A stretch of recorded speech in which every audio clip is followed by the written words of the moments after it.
What can I say when I feel worried? Al-Maghrib Institute presents Q&A with Taymiyya Zubair. Of the women around the Prophet ﷺ was the great woman Asma bint Umays radiallahu anha. She was first married to Ja'far radiallahu anhu, and they lived in Abyssinia.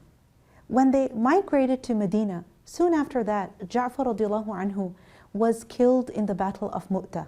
Asma radiallahu anha had little children, and you can imagine the difficulty and the worry that she went through at this point.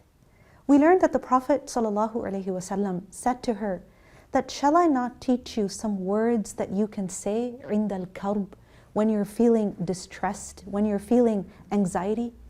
And those words are, Allahu Allahu Rabbi la ushriku bihi shay'a. Allahu Allah. Allah, Allah, Rabbi, He is my Rabb, He is my Lord. La ushriku bihi shay'a, I do not associate anything with Him. These are the words that the Prophet ﷺ taught her to say at a time of distress. What do these words mean? You see, in the first part, we are declaring that Allah subhanahu wa ta'ala is our Lord. And remember that Rabb is someone who has created you, who owns you, and He's also taking care of you. Part of rububiyyah is to do tarbiyah, and tarbiyah is to cause something to grow, to nurture and develop something. And a lot of times, Allah subhanahu wa ta'ala makes us grow through our hardship. So saying these words, Allahu Allahu Rabbi, puts a positive perspective on the problems that we are facing. The second part, La ushriku bihi shay'a, I do not associate anything with Him.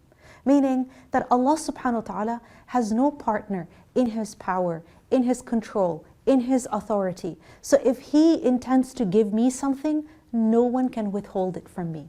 And if He intends to prevent something from me, no one can bring it to me. Everything is in Allah's control. La ushriku bihi shay'a. So we should also say the same words when we are experiencing stress, anxiety, or worry. Allahu Allahu Rabbi la ushriku bihi shay'a. Learn about this and more in my upcoming Al-Maghrib class, Women Around the Prophet sallallahu alaihi wasallam.